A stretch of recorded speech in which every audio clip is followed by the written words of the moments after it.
All right, after reports that Joe Biden would announce his 2020 intentions today, a Women's March leader warning the former vice president that announcing the same day as the She the People Forum would be bad optics. Linda Sarsour tweeting this. Joe Biden, it's probably not a good idea to upstage first ever Women of Color-led presidential forum ever happening on Wednesday in Houston and announce you are running. There are 6 other days in the week. We'll find out tomorrow's the day, maybe. Joining us now, Fox News contributors Jehmu Greene, Leslie Marshall, and Lawrence Jones. Welcome to all of you. Hi, Shannon. Hey, Shannon. Okay, I want to start. There's so many topics here, but I want to start with this proclamation. You heard Senator Booker say that if I get the nomination, I'm going to have a woman on the ticket. Eric Swalwell, a Democratic congressman also running, tweets this out. Spoiler alert, I'm a white man. I know where I can't speak to someone else's experience, and I pledge to, number 1, pass the mic, number 2, ask a woman to serve as VP. Jehmu, I've got a lot of thoughts on this. I wonder what yours are.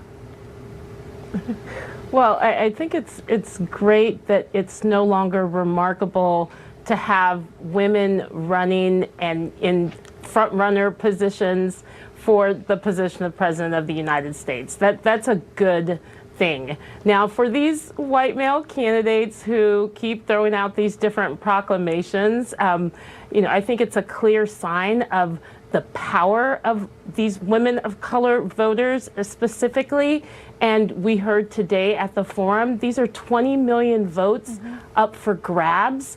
These are the Democratic Party's most reliable voters, so it's no surprise that they're going to, somewhat pander to them. I think the most important thing, though, instead of talking about who you're going to have on the ticket, is to actually come with the substance. And we saw at the forum today that some people took this conversation seriously. Elizabeth Warren, Kamala Harris, they came prepared.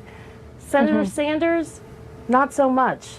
Well, yeah, and he's had trouble with a number of minority voting blocks that have been a tougher sell for him, for sure. Now, you mentioned the idea of pandering, because that's how this came across to a lot of people out there, regardless of your political party. But USA Today has this to say about Democratic voters, whether they expect a minority, a woman, whoever, to be on the ticket. Ask likely Democratic voters about the diversity of their candidates, and you're likely to get no more than a shrug. 87% of voters polled said that the race of the nominee doesn't matter. 77% said the same about gender. Leslie, do you worry that this comes off as just a little bit too PC? I don't think it's PC. I think it's honest, because I think Democrats, regardless of if they're a Bernie supporter, if they like Kamala Harris, if they're waiting for Joe Biden to announce most likely tomorrow, their goal is, as Democrats, to make Donald Trump a one-term president. And I'm hoping that Democrats, my fellow Democrats, have learned the mistakes from 2016, which is that you have to unite. Take a page from the Republican playbook. In 2016, there are many Republicans that did not like the president, held their nose, voted for him.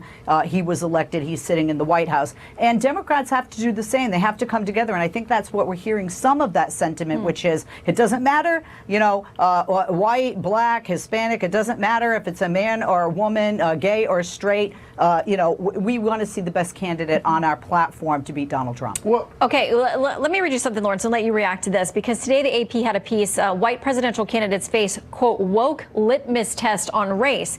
It says there are clear risks to Democrats who embrace talk of white privilege. Candidates could lose the moderate white men who live in suburbs and whose support will be necessary to defeat President Donald Trump.